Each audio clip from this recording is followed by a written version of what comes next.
Amendement numéro 19, Madame Bateau. Non, Madame Rousseau. Ah non, Monsieur Biteau. C'est en présentation commune avec le 31. Oui, merci Madame la Présidente. Cet amendement 19 vise encore une fois à demander à ce qu'on respecte les directives européennes qui encadrent l'homogénéité des décisions à l'échelon européen. Et je profite de cet amendement pour réagir à 2 ou 3 interventions qui ont animé ce débat. Notamment celle qui consiste à dire on a une tache de maladie dans une culture et il faudrait la traiter. Encore une fois, on ne s'attaque qu'aux conséquences. C'est-à-dire qu'on part du postulat qu'on a toujours une solution chimique à proposer et donc on regarde la culture telle qu'elle est présentée et on va trouver une solution aux pesticides. Travaillons sur les causes. C'est-à-dire que je suis paysan moi-même et pour éviter justement qu'il y ait des taches de maladie, on travaille avec des variétés population.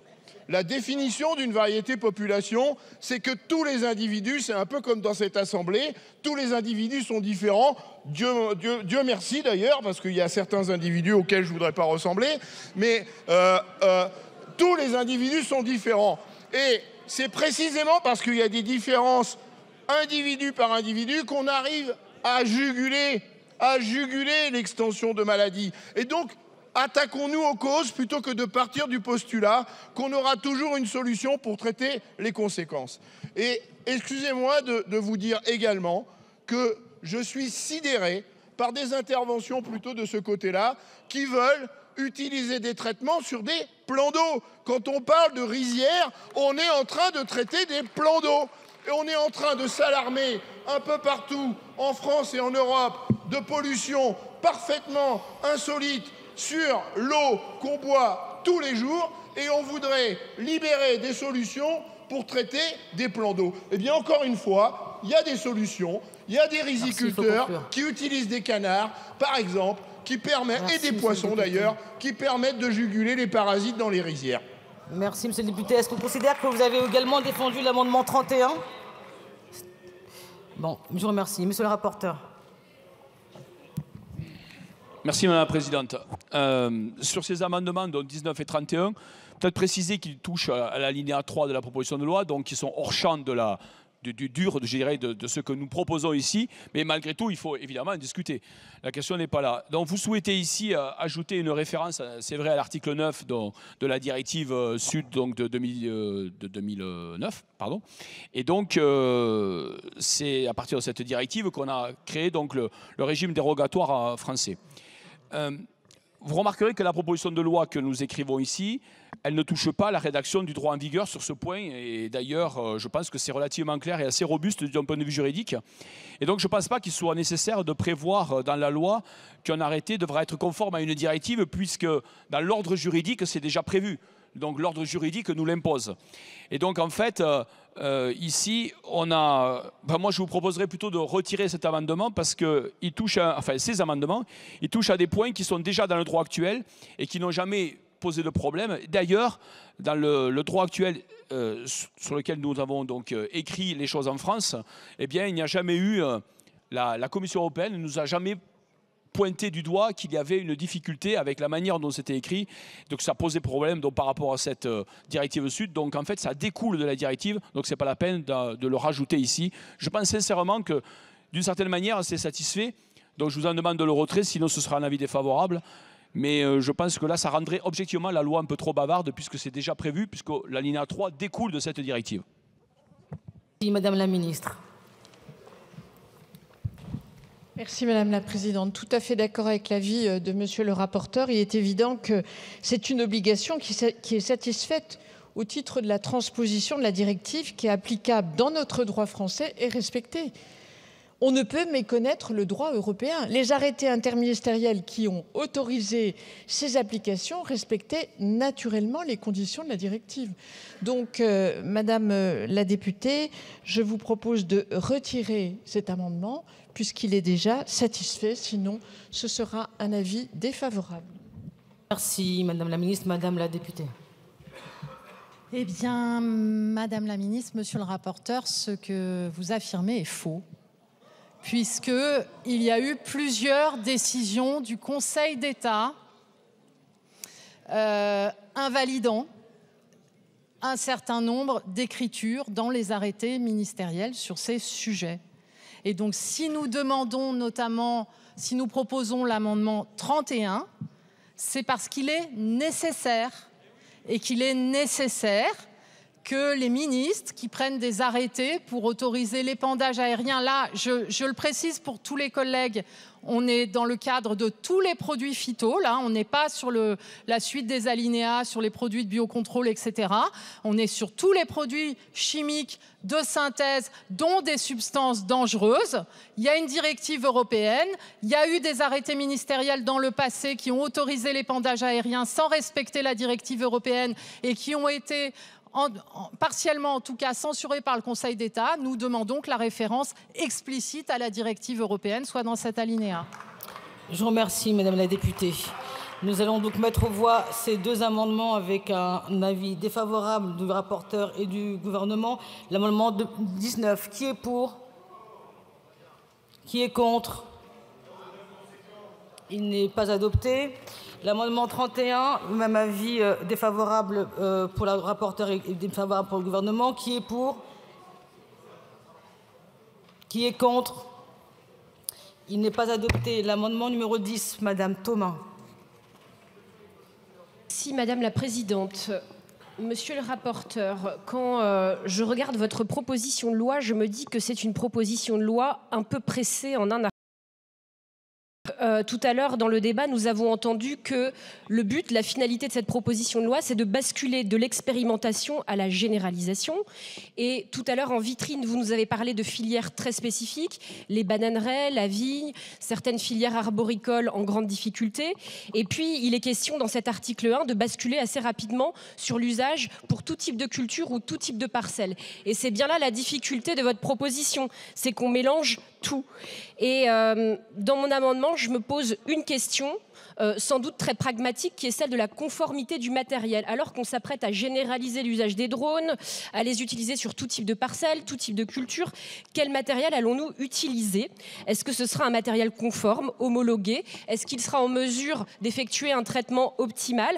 Est-ce que, par exemple, nous pourrons survoler des zones dans lesquelles aujourd'hui il n'est pas possible, ou en tout cas il n'est pas autorisé le survol aérien, comme chez moi, par exemple? C'est un aspect juridique qui n'est pas abordé dans votre PPL. Donc, l'ANSES nous le dit, en aérien, la dérive des produits pulvérisés dépend des buses et des conditions d'utilisation. Donc, mon amendement consiste tout simplement à proposer de conditionner l'usage de ces drones à la mise en place de ces buses dites anti-dérive, car je crois qu'il est indispensable de limiter le risque des pollutions diffuses à travers ces drones. Et lorsque nous avons mené en 2023 la commission d'enquête sur la mise en œuvre du plan Ecophyto, la commission d'enquête sur les pesticides, nous avions démontré très facilement qu'aujourd'hui en France, eh bien, la technique la plus dangereuse pour diffuser aujourd'hui les pesticides dans nos sols, dans notre environnement, eh bien, c'est bien la pulvérisation par voie aérienne. Donc il y a un vrai sujet là-dessus d'homologation de votre matériel. Et finalement, votre loi pressée ne dit pas grand-chose là-dessus. Merci Madame la députée. Monsieur le rapporteur.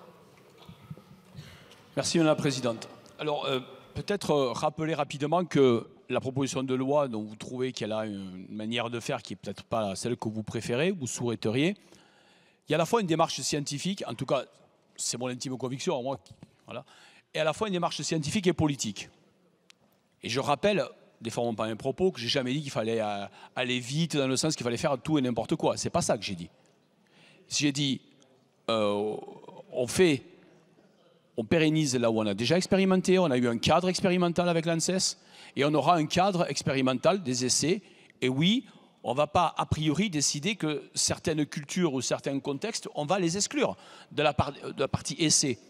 C'est bien là la démarche scientifique à laquelle faisait référence tout à l'heure le président Chassaigne. On a une démarche qui consiste à dire on ne refuse pas d'aller voir. En revanche, on évalue avec l'ANSES. Et on verra même que tout à l'heure, avec le protocole des essais, on verra plus tard dans le débat qu'on a notre collègue M. Topiak qui nous propose de faire attention à la manière de prendre le protocole des essais, etc. On en discutera et on verra qu'on pourra même peut-être trouver des terrains d'entente. Et donc, on a un protocole, on a des essais, on a l'évaluation par l'ANSES. Et ensuite, on a l'État qui, en fonction des résultats, prend des décisions. Et je rappelle, je sais que je me répète, qu'il y aura aussi le regard du Parlement à travers l'OPEX. Et j'imagine que beaucoup d'entre vous consultent les publications de l'OPEX pour être éclairés par ce que les sénateurs et les députés de l'OPEX proposent, évaluent sur la démarche scientifique, technologique pour l'ensemble des sujets français. Donc, encore une fois, ce sera le cas. Maintenant, pour en revenir plus précisément à votre amendement, vous proposez d'ajouter que les drones doivent être équipés de bus antidérive. Ben, votre amendement, il est justement satisfait par la rédaction actuelle. Parce que si vous regardez ce que j'ai mis à l'alinéa 5, on dit les autorisations de programme d'application par drone devront être délivrées dans les conditions prévues à l'article 9 de la directive 2009, etc. Allons voir l'article 9. Je cite, c'est pas à moi, c'est l'article 9. L'article 9, il dit « L'aéronef est équipé d'accessoires qui constituent la meilleure technologie disponible pour réduire la dérive de la pulvérisation. » Donc, la directive prévoit dans le droit que justement, on va aller évidemment vers le matériel donc anti-dérive que vous préconisez. Et d'ailleurs, dans les pays qui utilisent déjà, vous avez peut-être vous échangé avec des constructeurs, etc. On voit déjà les évolutions technologiques dans les pays qui sont dans l'Union européenne, tels que l'Autriche ou l'Allemagne, ou même hors Union, en Suisse par exemple. On voit l'amélioration du matériel. Et avec toutes les évolutions technologiques que nous avons, en plus on a tout intérêt à ça. On a tout intérêt pour l'impact, on a aussi tout intérêt pour réduire la quantité de produits. Parce que l'objectif aussi de ma proposition de loi, et je l'assume, même si certains pensent le contraire, c'est de justement donner un outil à nos agriculteurs qui permettent d'utiliser moins de produits, mais de l'utiliser mieux, de faire du préventif, de faire du ciblage, d'aller à des moments où on ne peut pas y aller par les voies terrestres, etc. C'est tout ça qu'on leur donne. On leur donne un outil qui n'est pas obligatoire de fait, un outil à leur disposition pour aller vers une transition qui permettra d'utiliser moins de produits et donc de réduire l'impact environnemental et de réduire, qui plus est, la pénibilité. J'ose pas dire en même temps. Merci. Merci, monsieur le rapporteur. Madame la ministre. Merci, madame la présidente. Madame la députée, alors, cet amendement est un cas d'espèce parce que c'est un exemple de sous-transposition. L'article 9 de la directive du Parlement européen parle de la meilleure technologie disponible. Et vous, alors que cette formulation est très englobante, et pose le niveau d'excellence de l'équipement, vous réduisez ça aux bus antidérive. Alors que les termes mêmes de la directive sont beaucoup plus exigeants puisqu'ils parlent de la meilleure technologie possible pour réduire la dérive de la pulvérisation. Donc on fustige souvent la surtransposition, mais de la même façon, la sous-transposition n'est pas davantage acceptable. Je vous remercie, madame la ministre. Pas de rebond. Donc, nous allons passer au vote de cet amendement numéro 10 avec un avis défavorable, rapporteur et gouvernement. Qui est pour? Qui est contre? Il n'est pas adopté. L'amendement numéro 9, madame Thomas. Oui, merci Madame la Présidente. Monsieur le rapporteur, au cours des débats en commission des affaires économiques, vous avez dit que cette proposition de loi consistait, ou en tout cas était un outil au service de la transition agroécologique. Or, à l'alinéa 4, vous indiquez qu'est autorisé dans les programmes de l'usage de ces drones les produits phytopharmaceutiques, c'est-à-dire des substances dangereuses pour la santé humaine, animale, environnementale. Et donc cet amendement vise à indiquer que seuls les produits autorisés en agriculture biologique pourront servir à cet épandage aérien. Je vous remercie. Merci Madame la députée. Monsieur le rapporteur, votre avis? Merci Madame la Présidente. Moi, il me pose un problème cet amendement parce que, en gros, on ne pourra pas utiliser les produits de biocontrôle puisque c'est uniquement ceux qui sont utilisés en agriculture biologique. Et par exemple, en agriculture biologique, on a des produits, notamment à base de cuivre, qui ne sont pas des produits de biocontrôle et qu'on utilise. Donc on va autoriser, si on appliquait sincèrement votre amendement, ça veut dire qu'on va autoriser des produits donc tels que le cuivre. Et d'ailleurs, un jour, il faudra qu'on s'interroge sur les quantités de cuivre dans les sols. Peut-être faudra-t-il s'interroger. En tout cas, il faudra avoir une démarche scientifique, comme dirait le président Chassaigne, pour aller regarder ce qui se passe. Et par contre, vous voulez nous priver des produits de biocontrôle. Et je trouve ça dommage, parce que parmi eux, il y a vraiment des produits très intéressants aujourd'hui. Et donc, ça, c'est un petit problème. Et par rapport à ceux qui sont définis par la référence donc, à la liste, à l'article 47 du droit européen, là aussi, ça pose une difficulté parce qu'aujourd'hui, vous avez 41 substances donc, de biocontrôle qui sont dans cette liste-là. Et se priver de ce périmètre, d'autant que cette liste, elle est établie de manière scientifique par l'EFSA, en lien avec chacune l'EFSA qui regroupe l'ensemble des agences et au niveau européen. Et en France, vous savez que c'est l'ANSES qui nous représente au sein de l'EFSA. Et donc, je trouve que ce serait dommage de dire d'un côté, il faut s'appuyer sur l'ANSES et de l'autre côté, ne pas leur faire confiance. Donc, sincèrement, cette proposition de loi, elle limite à la fois pour la pérennisation, à la fois pour le régime d'essai, aux produits de biocontrôle d'agriculture biologique. Je pense que ce serait dommage de restreindre encore plus le champ. Voilà pourquoi je vous demande le retrait de cet amendement, ou en tout cas j'y rends un avis défavorable. Merci, monsieur le rapporteur. Votre avis, madame la ministre? Défavorable. Madame Meunier. Oui, merci madame la présidente. Non, mais simplement pour dénoncer quand même une hypocrisie depuis tout à l'heure. Enfin, je crois que je vous ai jamais autant entendu défendre le bio chez les macronistes que quand ça vous arrange. Ici, c'est un texte avec une première ouverture sur des produits utilisés en agriculture biologique, l'agriculture biologique sur laquelle on vous alerte depuis maintenant 7 ans en vous disant que c'est en train de se casser la figure. Il y a encore un rapport de France Agrimaire qui est sorti aujourd'hui qui montre que la grande distribution se fait des marges de folie sur le bio. Et vous, pour aider le bio, vous proposez encore une fois des drones. Nous, on propose une rémunération correcte. Je vous remercie, madame Thomas.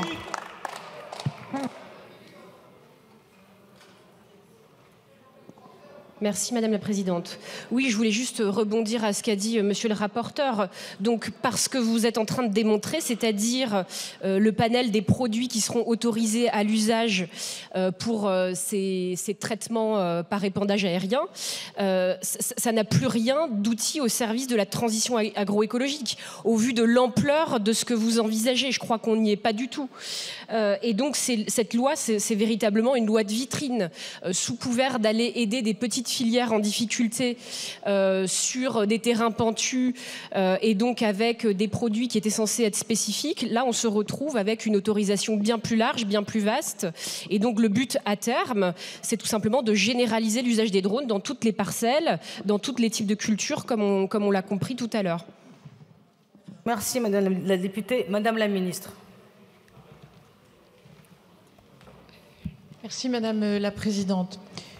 Pour votre information, sachez que ces 3 catégories de produits, à savoir biocontrôle, utilisable en agriculture biologique, qu'au passage, je voudrais rappeler quand même qu'elle a été et elle est toujours très soutenue dans toutes les politiques publiques. Le problème de l'agriculture biologique, regardez les budgets, regardez les inscriptions budgétaires. Ces dernières années, l'agriculture biologique a été soutenue. C'est un problème de marché, c'est un problème de marché et de pouvoir d'achat. Donc, ces 3 types de produits, biocontrôle, utilisables en agriculture biologique et à faible risque, au sens du règlement européen, sont traités ensemble dans toutes les dispositions du Code rural. Utilisation dans des lieux ouverts au public, utilisation par les amateurs, vente dans les circuits non professionnels. C'est ça qu'il y a dans le Code rural. Il n'y a pas l'introduction d'un élément nouveau dans cette PPL drone, pas du tout. C'est ce qui existe en droit actuel, ni plus ni moins. Je vous remercie, madame la ministre. Je vais mettre aux voix l'amendement numéro 9, avis défavorable, rapporteur et gouvernement. Qui est pour? Qui est contre? Il n'est pas adopté. L'amendement 66 n'est pas défendu. L'amendement 18, madame Batho. Monsieur Davy.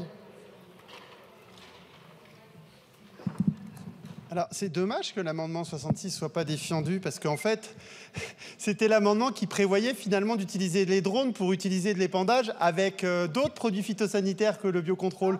Comme quoi, comme par hasard, il y en a des gens qui sont dans la majorité de ce gouvernement qui envisageaient de faire ça tout de même. Alors, l'objet de cet amendement, celui-ci, là, le 18, vise à restreindre l'usage des drones quand il y a... restreindre, c'est un amendement de repli, uniquement quand il n'y a pas d'alternative. Bon, c'est un amendement de repli. Mais moi, je voulais rebondir sur deux choses, ça sera très rapide. La première, mon collègue qui disait qu'on était contre l'usage des drones, on était contre la science. Mais on n'est pas contre l'usage des drones, y compris pour faire de la télédétection.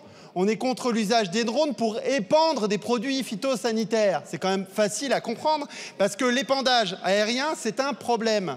Voilà. Deuxième chose, pour mon collègue Taché de la Pagerie. Alors, parlons de la Camargue, collègue. Il est là, le collègue, je ne sais pas s'il est encore là. La Camargue, eh ben c'est intéressant la Camargue, parce que qu'est-ce qui vient de se passer en Camargue? Il y a du riz bio qui vient d'être retiré de la consommation et je pense que tous les agriculteurs de Camargue sont vraiment concernés par cette question. Eh ben pourquoi il a été retiré de la consommation, le riz bio de Camargue? Parce qu'il y avait de l'arsenic. Et pourquoi il y avait de l'arsenic? Parce qu'il y avait des pollutions.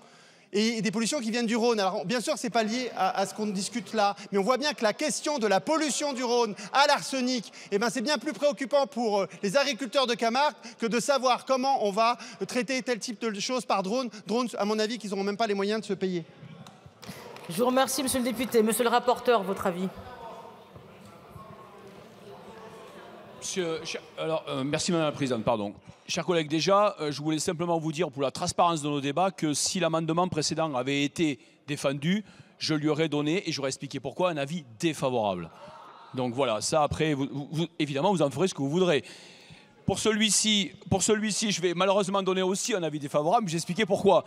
En fait, votre amendement, il entend faire de l'absence d'une solution viable une condition cumulative aux avantages manifestes pour la santé et l'environnement pour autoriser l'épandage par drone.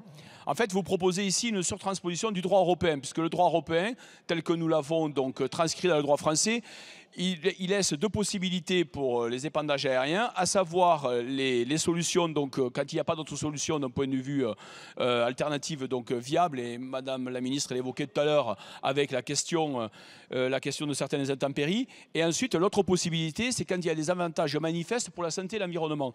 Et donc là, le ou, vous voulez en faire un et, donc ça veut dire que vous voulez surtransposer, et c'est la raison pour laquelle, ben écoutez, moi je veux qu'on reste plutôt dans l'esprit de ce qui est proposé par le droit européen, et donc c'est un avis défavorable. Même avis de la ministre. J'ai une demande de prise de parole de monsieur Taché de la Pagerie.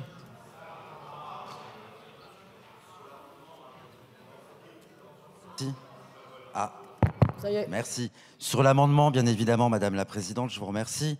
L'amendement, il est très clair. Pourquoi vouloir jouer sur la sémantique pour essayer de faire passer vos sornettes?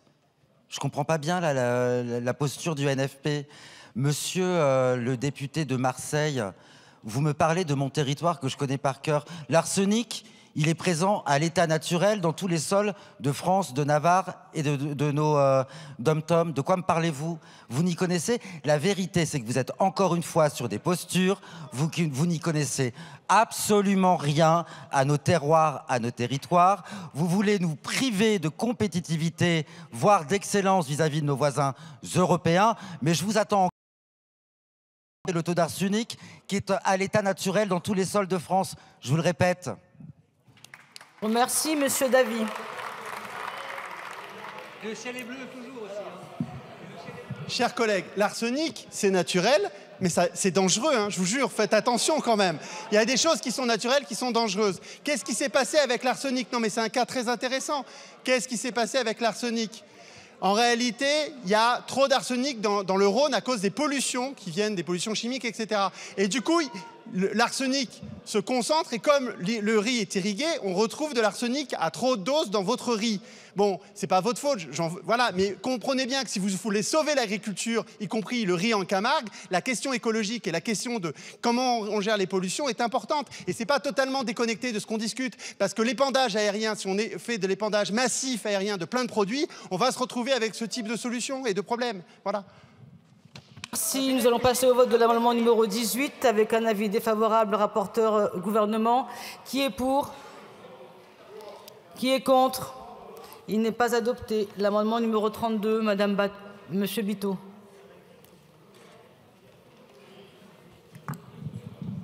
Merci Madame la Présidente.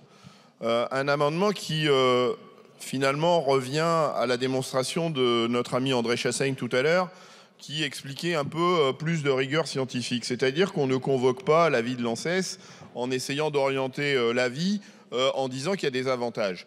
Donc c'est ça qui est demandé, donc l'avis de l'ANSES bien sûr, mais avec une formulation qui vise à ne pas orienter la conclusion avant même que l'organe scientifique s'exprime.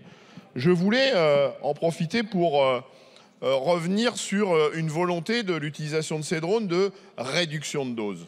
On n'est plus au XVe siècle sous Paracels qui nous disait que c'était la dose qui faisait le poison. Aujourd'hui, avec la multitude de molécules qu'on propose aux agriculteurs et qui peuvent être utilisées sur nos parcelles, sur nos nourritures, sur la biodiversité, eh bien, on est exposé à ce qu'on appelle un effet cocktail. Et ce que nous dit la science, justement, c'est que ce n'est plus la dose qui fait le poison, mais l'exposition, quelle que soit la dose. Et donc, partir encore avec une solution nouvelle d'utilisation de ces pesticides qui continuent de plonger la population à l'exposition de ces cocktails, continuent de mettre en danger notre santé, la biodiversité et le climat. Donc, la solution sur laquelle il faut qu'on travaille, ce n'est pas une nouvelle façon d'épandre des pesticides, une nouvelle façon d'exposer la population à ces cocktails, mais c'est de s'en séparer et de s'en débarrasser. C'est ça la vraie réponse. Je vous remercie, monsieur le député. Je vous informe que sur le vote de l'amendement 57, je suis saisie par le groupe EPR d'une demande de scrutin public. Le scrutin est annoncé dans l'enceinte de l'Assemblée. Monsieur le rapporteur. Oui, alors, sur cet amendement, donc, on est bien sur la partie régime d'autorisation sur la base de l'étude globale qui a déjà été réalisée avec les essais qui ont déjà eu lieu, puisque nous sommes sur l'alinéa 4 du texte, de l'article 1. Donc, on a des évaluations, mais c'est bien l'autorité administrative, c'est-à-dire l'État, à travers la ministre, ensuite les préfets, les départements, qui vont prendre les décisions et qui vont donner, donc, sur la base des évaluations de l'ANSES, qui vont donner donc, le cadre d'application, et notamment les décisions du préfet vont pouvoir s'appuyer sur l'arrêté qui est évoqué à l'alinéa 5 donc, de cet article. Et votre amendement, moi, il ne me semble pas opérant, parce que c'est la raison pour laquelle j'y serais défavorable, parce que si on le lit bien, on comprend qu'à chaque fois qu'on va vouloir utiliser le drone pour faire un épandage, même si ça a été validé, puisque nous sommes dans la partie régime ici de pérennisation, eh bien on va se mettre en situation d'essai pour chaque demande d'épandage. Et donc ça va devenir particulièrement lourd, alors qu'on a déjà eu une évaluation globale et que la situation d'essai, c'est celle qui est présentée juste après, et c'est celle-là qui va être soumise donc aux évaluations sur lesquelles on pourra rentrer dans ce régime d'autorisation. Et donc je crois que le régime d'autorisation tel qu'il est prévu sur la base de ce qui a déjà été expérimenté, et à ce stade me semble-t-il suffisant. Et quand vous le présentez, M. Bittot, je comprends l'énergie que vous y mettez, mais rappelons pour celles et ceux qui nous écoutent qu'on parle bien de produits de biocontrôle et prévu en agriculture biologique. Vous voulez mettre dans ce terme-là de pesticides l'ensemble de la famille qui irait avec les CMR, etc. etc. Soyons rigoureux jusqu'au bout. Ça, c'est la suite que peut-être vous souhaitez, mais moi, je ne la souhaite pas, chers collègues. Moi, je ne la souhaite pas. J'ai bien dit tout à l'heure que si l'amendement 66 était venu en discussion, j'aurais donné un avis défavorable. Donc moi, je ne peux pas être, entre guillemets, montré du doigt en disant que je suis favorable à quelque chose sur lequel je n'arrête pas de répéter que j'y suis défavorable. À un moment donné, vous ne pouvez pas forcer les choses. Donc c'est un avis défavorable et j'en resterai là pour l'instant. Merci, Madame la Ministre. Merci, Madame la Présidente. Monsieur le député Bittot, vous vous êtes livré à une vaste critique sur les pesticides. Moi, je voudrais vous dire que le chemin qu'a emprunté notre pays pour aller vers moins de produits phytosanitaires, moins de pesticides, est un chemin où on ne reviendra pas en arrière. C'est une évolution qui est attendue D'abord, par les agriculteurs eux-mêmes. Il ne faut pas croire qu'ils sont favorables par principe à un usage irrépressible et incontrôlé des pesticides. Ce n'est pas vrai. Ils sont parfaitement conscients de la nécessité de les réduire. Et c'est une attente sociétale forte. Donc ce chemin-là, on n'y reviendra pas. C'est une marche en avant. Mais ce n'est pas le sujet du jour, monsieur le député Bitot. Ça n'est pas le sujet du jour. Et l'objet de cet amendement, c'est de solliciter un avis de l'ANSES pour autoriser les programmes. Moi, je pense que le texte de la PPL est parfaitement équilibré. L'ANSES évalue une expérimentation et sur la base de cette évaluation de l'expérimentation, la puissance publique décide. Et je trouve que c'est très équilibré ainsi. Le gouvernement donne un avis défavorable. Je vous remercie. Madame Batho. Oui, Madame la Ministre, Monsieur le rapporteur, il y a une déformation de notre amendement. Donc en fait, le texte, excusez-moi parce qu'il faut le lire pour bien comprendre, le texte dit les programmes d'application par drone, etc., avec des biocontrôles et tout, peuvent être autorisés lorsqu'ils présentent des avantages manifestes pour la santé humaine et pour l'environnement par rapport aux applications par voie terrestre. Selon qui? Qui décrète qu'il y a un avantage manifeste, en fait? Donc, notre amendement, il dit selon l'ANSES. C'est l'ANSES qui établit qu'il y a un avantage manifeste. Ce n'est pas le gouvernement, ce n'est pas la représentation nationale qui peut décider de là où il y a, quand on compare l'application par drone et l'application terrestre, qui peut décider qu'il y a un avantage manifeste pour la santé humaine et pour l'environnement. Donc cet amendement, monsieur le rapporteur, madame la ministre, normalement vous devez donner un avis favorable, sauf à considérer que c'est maintenant une décision politique qui se substitue à l'évaluation des bénéfices et des risques par une agence dont c'est le métier. Je vous remercie, monsieur le rapporteur, vous avez demandé la parole. Non, simplement pour rappeler que évaluer et décider, c'est pas le même métier, c'est pas le même moment non plus. C'est bien des évaluations qui sont prévues, vous le savez très bien, il y a eu des études sous l'autorité de l'ANSES. De l'ANSES, donc en lien avec les autres instituts. Je faisais référence tout à l'heure à l'étude qui a été faite en Martinique avec l'ICRAE. Et donc, c'est dans ce cadre-là. Et ensuite, c'est le pouvoir, entre guillemets, politique qui va prendre la décision. Et donc, je crois que ça correspondait d'ailleurs à l'esprit de ce que évoquait tout à l'heure André Chassaigne, à savoir la science aux scientifiques, la décision politique aux politiques. Je vous remercie, monsieur le rapporteur. Nous allons mettre aux voix l'amendement 32, avis défavorable, rapporteur et gouvernement. Qui est pour? Qui est contre? Il n'est pas adopté. L'amendement 57, monsieur Hott.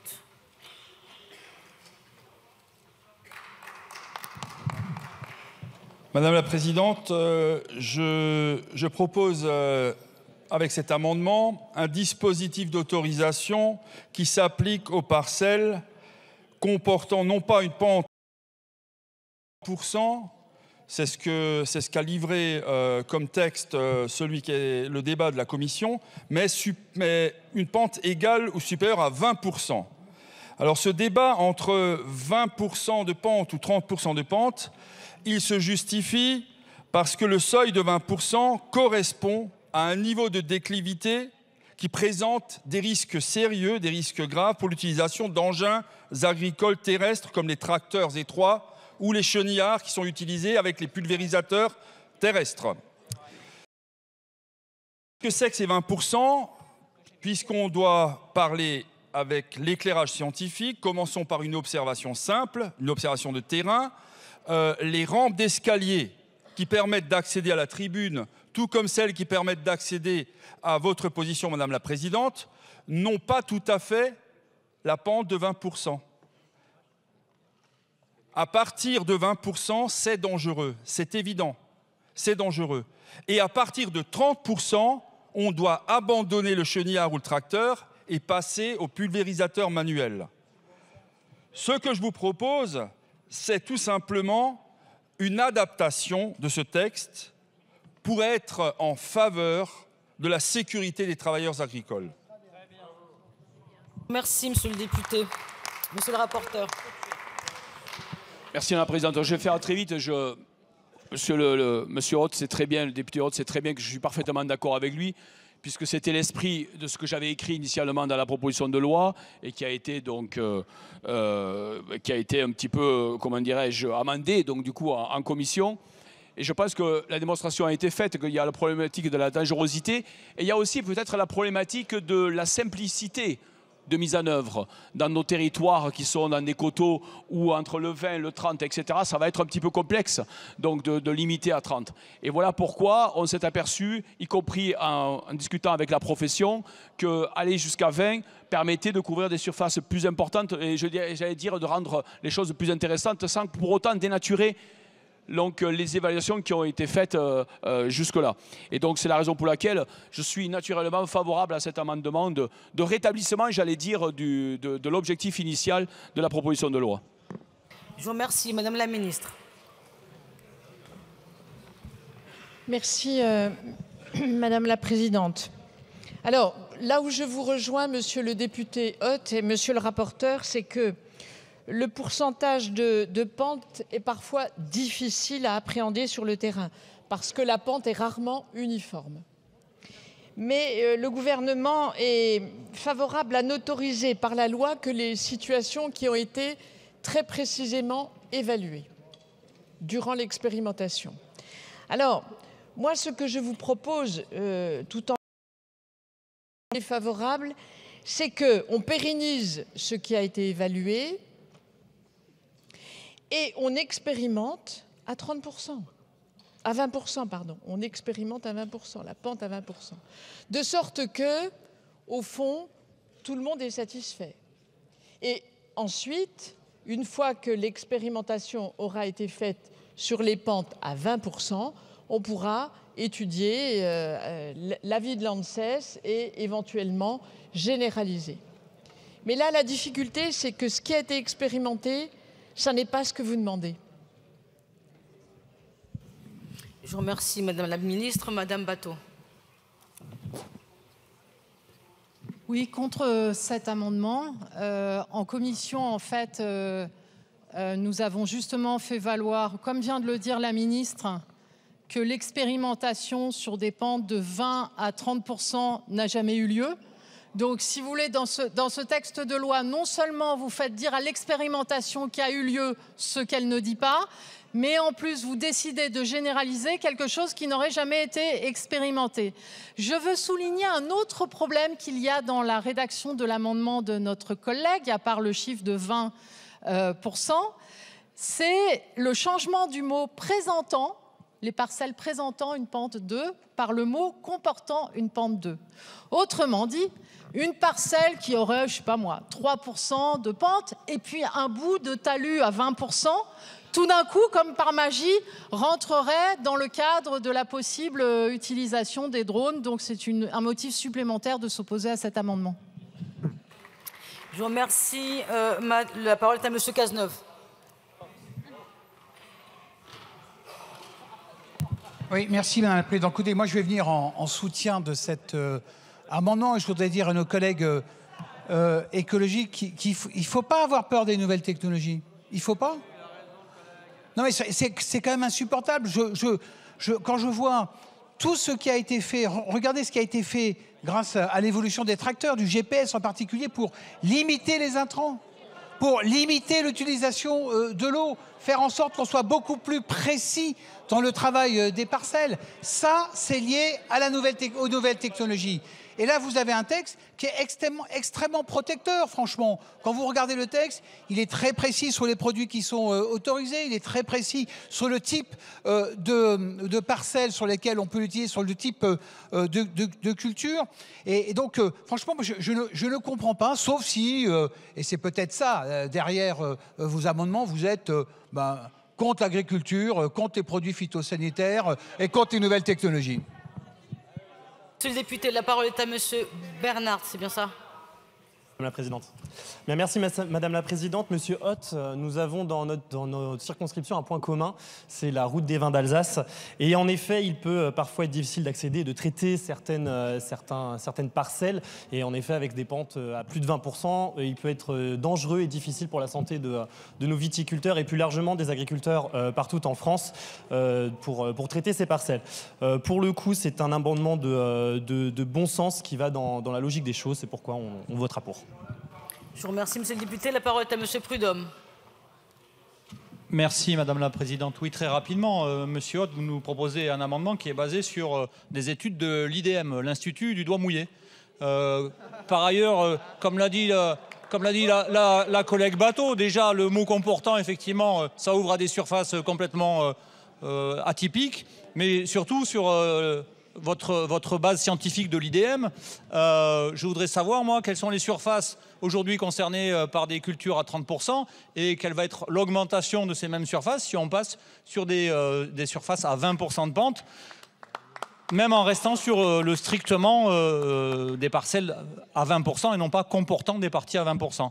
Quelles sont les surfaces concernées, Madame la Ministre? Il faut qu'on soit éclairé sur de quoi on parle précisément, puisque vous nous vantez une rigueur scientifique absolument indépassable. Ben, allons dans le détail et faisons de la rigueur scientifique. Je vous remercie. Nous avons Madame Thomas puis Monsieur Hoth. Madame Thomas. Merci Madame la Présidente. En effet, je tiens à rebondir comme mon collègue sur le cadre que vous êtes fixé, c'est-à-dire le cadre d'une démarche scientifique appuyée. Vous avez rappelé tout à l'heure votre intérêt évidemment pour l'ANSES.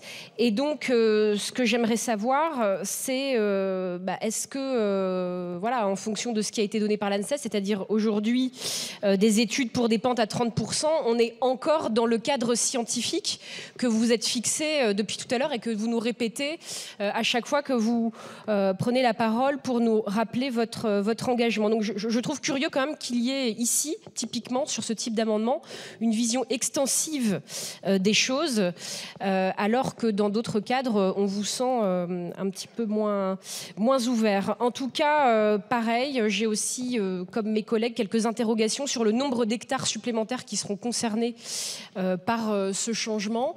Et tant qu'on sort du cadre, évidemment, nous n'avons pas toutes les analyses à disposition. Donc là encore, la loi est sans doute trop ambitieuse, trop pressée à nouveau, peut-être trop bavarde. Et donc, il faut être vigilant et rester dans le cadre qu'on s'est fixé. Je vous remercie. La parole est à Monsieur Hoth. Oui, Madame la Ministre, merci pour votre proposition. En tout cas, je voulais insister sur cet amendement, tout simplement parce que l'expérimentation de la loi Egalim que vous avez évoquée portait effectivement sur les parcelles supérieures ou égales à 30% de pente. Ces conclusions quant à l'efficacité du drone et quant à la moindre exposition des applicateurs demeurent cependant valables à 20% de pente. Ce paramètre n'est pas déterminant dans l'étude. C'est pour cela que je maintiens cette proposition, d'autant plus pour répondre un petit peu aux différentes observations. D'ailleurs, le collègue Prudhomme, je vais lui proposer un peu de no-tourisme en Alsace parce qu'il va comprendre sur le terrain pourquoi j'insiste. Tout simplement parce que l'organisation du parcellaire dans le vignoble, il peut concerner des petites surfaces, je dirais même des micro-surfaces. Quand vous vous retrouvez avec un terrain de 3 à 4 arts, à côté d'un terrain de 15 arts, qui le même terrain de 3 à 4 arts présente une pente de 25% alors que les autres sont à 30 ou 35 voire 40%, c'est comme ça, c'est le terrain qui le dit, eh bien vous ne pourrez pas traiter vos 3 ou 4 arts avec le drone, alors que juste à côté, vous pouvez le faire. C'est une aberration qui, sur le terrain, prend tout son sens. On ne peut pas cautionner cette aberration. Quant aux hectares qui sont concernés, je vous rappelle, quand ce qui vous concerne, le vignoble alsacien fait 15 000 hectares en tout. Il y a peut-être 3 ou 4 000 hectares qui sont touchés par de véritables pentes. Et là-dedans, il faut en enlever encore la moitié. Et vous avez à peu près le chiffre. Et c'est dans cette moitié-là, 2 000 ou 3 000 hectares, qu'on va débattre. Est-ce qu'on va au drone ou pas? Donc tout cela est très, je dirais, très méticuleux sur le terrain de monumentales surfaces comme celles que vous pouvez peut-être imaginer. Je vous remercie. Monsieur le rapporteur, puis Madame la Ministre. Oui, merci Madame la Présidente. Très vite pour aller dans le sens de ce qu'évoquait le député Hott et peut-être par rapport à Madame Thomain qui avait l'air de douter de ma pensée sur le sujet. Simplement, ça a été rappelé par le député Hott et je ne serai pas plus long sur la partie science, donc 20 ou 30%. Je rajouterai un autre argument et c'est ce qui nous a motivés, c'est la pénibilité. C'est la difficulté, c'est les accidents. Et entre 20 et 30%, et avec les phénomènes de pluie au printemps qui sont de plus en plus forts, dans tous les terrains où il y a des coteaux, je peux vous dire sincèrement qu'ils attendent d'avoir d'autres solutions à leur disposition parce que parfois, ça devient particulièrement dangereux. Et c'est la raison pour laquelle, à partir du moment où il n'y a pas de problématiques scientifiques sur les problématiques de dérive entre le 20 et le 30%, nous avons souhaité descendre à 20% pour augmenter, oui, les capacités à le faire et tout simplement pour répondre à la question de la pénibilité et de la dangerosité. On pense beaucoup à nos employés agricoles, à nos agriculteurs. Et je peux vous dire que certains syndicats d'employés agricoles, je dis bien d'employés agricoles, soutiennent cette démarche. Merci. Madame la Ministre, vous avez la parole. Merci. J'y reviens, Madame la Présidente, parce que c'est une des questions finalement les plus discutées sur ce texte, la question de la pente. Et donc de l'extension de la zone à traiter par drone si on prend la référence de 20%. Alors, on a d'un côté une démarche scientifique qui pose le cadre d'une expérimentation. Le cadre scientifique de cette expérimentation pose le principe de pente à 30%. La difficulté, c'est que soit on respecte le cadre de l'expérimentation, et dans ce cas-là, on reste à des pentes à 30%, mais on ne peut pas être indifférent aux situations qui ont été décrites à la fois par monsieur le rapporteur et par monsieur le député Hott. Et c'est vrai, on ne peut pas échapper au principe de réalité. Et c'est la raison pour laquelle je proposais cette position qui permette de satisfaire à la fois au cadre scientifique qui a été posé préalablement à l'expérimentation, et qui serait généralisé, mais qu'on ouvre immédiatement une expérimentation sur les pentes à 20%, parce qu'il faut pouvoir répondre aux légitimes inquiétudes et aux légitimes demandes des viticulteurs. Alors, c'est un peu plus compliqué, mais ça satisfait à la fois la rigueur scientifique et la légitime revendication des viticulteurs. Merci Madame la Ministre. Nous allons maintenant procéder au scrutin. C'est un scrutin public. Je vous demande de regagner vos places avec un avis favorable du rapporteur, défavorable du gouvernement. Le scrutin est ouvert. Le scrutin est clos.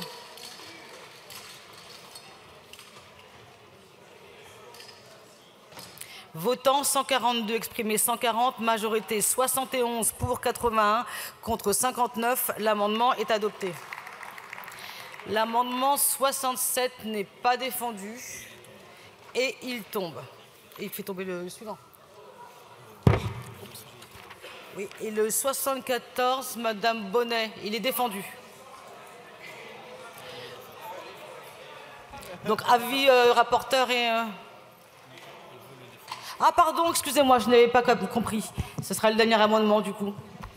Madame la Présidente, Madame la Ministre, Monsieur le rapporteur, cet amendement de notre collègue Julien Dive vise à étendre l'expérimentation de la pulvérisation par drone au cas particulier des rizières. En effet, compte tenu des spécificités des milieux que sont les rizières, il n'est pas possible d'utiliser l'habituel pulvérisateur avec tracteur. Il apparaît par conséquent que l'utilisation de drones pour l'application des traitements phytosanitaires présenterait de nombreux avantages pour la sécurité, la santé des agriculteurs, mais aussi pour l'environnement en permettant d'utiliser moins de produits. Je vous remercie. Je vous remercie, Monsieur le rapporteur. Merci Madame la Présidente. Je voulais simplement dire à notre collègue que vous avez parlé d'expérimentation. En fait, on est sur la ligne 4, on n'est pas sur l'expérimentation, on est sur l'autorisation ici. Et donc, sur la partie de la riziculture, donc moi je ne suis pas insensible à leurs problématiques. Ceci dit, on ne doit pas s'éloigner pour moi de l'esprit de ce qui est proposé dans la proposition de loi. On n'a rien expérimenté en riziculture, donc pour moi il ne faut pas le mettre dans le système périn. Il faut en revanche passer par la seconde, je dirais le second étage de la proposition de loi qui est de lancer les essais et passer par les essais. Donc c'est un avis défavorable. C'est même une demande de retrait parce que je crois que ce n'est pas dans l'esprit du texte qui est proposé. Madame la ministre évoquait tout à l'heure de lancer vite certaines expérimentations. Eh bien écoutez, moi ce que je propose, c'est que la riziculture, si le texte est adopté avec la partie essai, eh bien on puisse lancer éventuellement des expérimentations. Attention, avec des produits de biocontrôle et autorisant l'agriculture biologique, bien entendu. Madame la ministre, votre avis? Même avis, avis défavorable. Je vais donc mettre aux voix l'amendement 74, avis défavorable rapporteur et défavorable gouvernement. Qui est pour? Qui est contre? Il n'est pas adopté. Prochaine séance ce soir à 21h30, suite de la proposition de loi visant à améliorer le traitement des maladies affectant les cultures végétales à l'aide d'aéronefs télépilotés. Proposition